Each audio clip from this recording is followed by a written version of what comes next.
Hey everybody, what's up? It's Frank here. I am in Tennessee today with my friend Heath Sellers, and every time I'm with someone that I think would help us on the blog, I like to just get them to give us a little advice. And so Heath has worked for large companies, Fortune 500, and he's been in management for a long time. So I've asked Heath if he would just give us a few minutes of some ideas that he would think that he would give us to help us run our business. So Heath, how you doing, man? Good, Frank. How you doing? Good, good to Good. see you. Thanks for the time.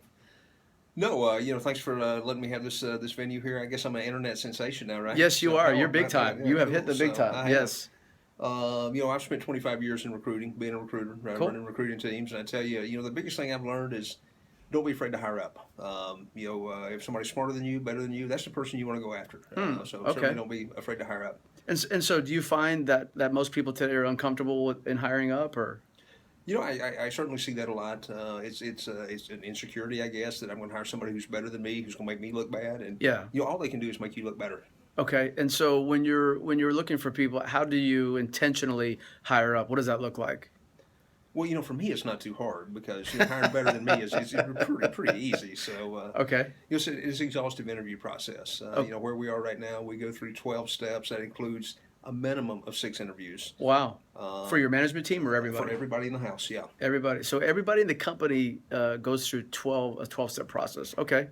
And our last step, if we make it that far, is a spousal interview. So not only are we interviewing the candidate themselves, we're interviewing the spouse of the candidate. And what is the purpose of interviewing the spouse of the candidate? We don't want to bring crazy into the office. Okay, That's it. cool. And so what does the spouse help you determine whether the candidate might be crazy or? Absolutely. And I'll tell you at dinner, more times than we can count, we have vetted out crazy. Now, this is after a 6 or 8 week interview process where everything was going swimmingly. Hmm. And we found out we were about to bring crazy in the house. Okay. Yeah. All right. So, in other words, the fact that you do so many interviews allows you to it reveals things over time. It does. It does. Each step of the interview process is a little bit more of a deeper dive, peel the onion back, if you will, Okay. and you just get a little bit. And then we have wisdom and counsel. So it's not just one person in the interview. Everybody who has an association with this person is going to be involved in the interview.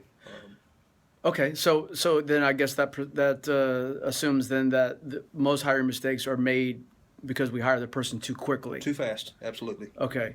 And then Uh, by getting opinions other than yours or the person who's actually going to be directly supervising them, it helps give, as you said, counsel with many people input. Absolutely.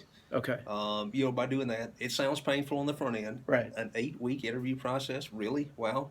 Um, we run less than a 5% turnover here. Mm. Now, is all of that related to the hiring process, or is there something else that goes into that turnover piece?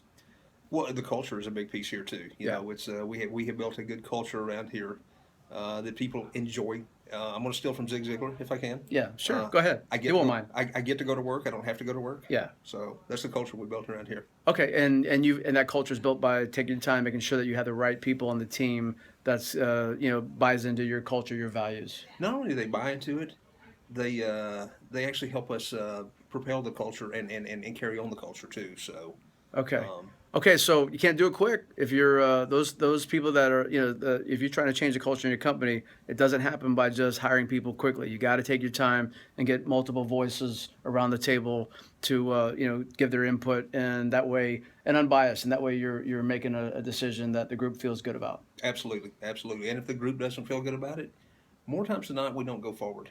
Okay, so if somebody along the way has a legitimate reason why they don't feel like the person should be a part of the team, then you'll stop the process. The hiring leader ultimately has the last word and the say. Okay. But again, wisdom and counsel. Right. If I have a legitimate concern, and I've actually been overridden a time or two here, Okay. because I had a feeling. Nobody else in the process had a feeling, so I was overridden. But for the most part, if one person has a feeling, then another one tends to have a feeling, and those feelings build up, and there's something there. Okay, good. So to wrap up, then the main things that you would say in summary are take your time in the hiring process, have multiple people speak into it, Yep. uh, Go with your gut. Go with your gut. If it doesn't feel right, it's not right. Okay, if it doesn't feel right, then for you, gut is enough of a reason to stop Absolutely. and interview the spouse. That's very cool. Haven't heard that one. Yep. Anything else? Start with prayer.